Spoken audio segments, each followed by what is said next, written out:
உன்னை கட்டினதுக்கு பதிலா ஒரு எருமை மாடை கட்டியிருக்கலாம். ஆனா அதுக்கு எருமை மாடு சம்மதிக்கணுமே. மாணவர்களே, நேத்து கொடுத்த ஹோம்வொர்க்ல கஷ்டமான கணக்கு எது? சார், நீங்க கொடுத்த எல்லா கணக்குமே ரொம்ப கஷ்டமா இருந்துச்சு. அப்புறம் எப்படி எல்லாத்தையும் சரியா முடிச்சிருக்க? கூகுள்ல கேட்டேன், அது 5 செகண்ட்ல விடைய சொல்லிருச்சு. அதுல ஒண்ணு கூட கஷ்டமா இல்லையா சார்? நான் இன்னைக்கு எங்க அம்மாவோட ரெசிபியை ட்ரை பண்ணிட்டு இருக்கேன். அதனால கொஞ்சம் லேட் ஆகும். அப்படியா? பரவாயில்ல. அப்போ நானும் உங்க அப்பாவுக்கு இருந்த வயிற்று வலி மாத்திரையே எடுத்துக்கிறேன்.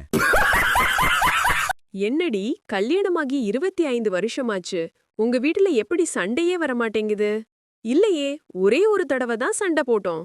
ஆச்சரியமா இருக்கே, அதுல என்னாச்சு?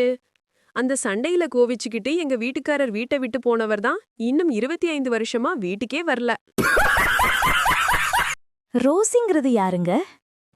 அது நாய் பந்தயத்துல நான் பணம் கட்டும் நாயின் பெயர். ஏன் கேக்குற? அப்படியா? அந்த நாய் இன்று மதியம் உங்களுக்கு ஃபோன் பண்ணுச்சு, அதான். என்னங்க, சொர்க்கத்துல கணவனும் மனைவியும் சேர்ந்து வாழ முடியாதாமே? அதனால தாண்டி அதுக்கு பேர் சொர்க்கம்.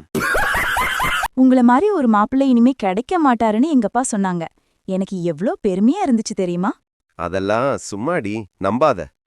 ஏன் ஏன் அப்படி சொல்றீங்க? என்ன மாதிரி மாப்பிள்ளை இனிமே கிடைக்க மாட்டாருன்னா அப்புறம் ஏன் உன் தங்கச்சிக்கு உங்க அப்பா வேற மாப்பிள்ளை பாக்குறாரு? ஏங்க, பொண்ணுங்க மனசு பெருசா அல்லது பசங்களோட மனசு பெருசா? இதுல என்ன சந்தேகம்? பசங்க மனசுதான் பெருசு. எப்படி சொல்றீங்க? பொண்ணுங்க மனசுல காதலன் இருப்பான், இல்லனா கணவன் இருப்பான்.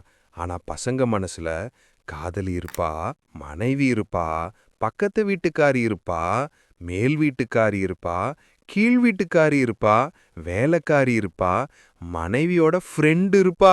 பாத்தியா எவ்வளோ பெரிய மனசுன்னு? ஹலோ, நான் உங்க ஹோட்டல் 10வது மாடி ரூம்ல இருந்து பேசுறேன். எனக்கும் என் பொண்டாட்டிக்கும் சண்டை. அவ ஜன்னல் வழியா கீழே குதிக்க போறேன்னு என்ன மிரட்டுறா. சார், அது உங்க பர்சனல் ப்ராப்ளம். முட்டாள், ஜன்னல் திறக்க முடியல. யாரையாவது அனுப்பி இந்த ஜன்னலை திறந்து விட சொல்லுங்க.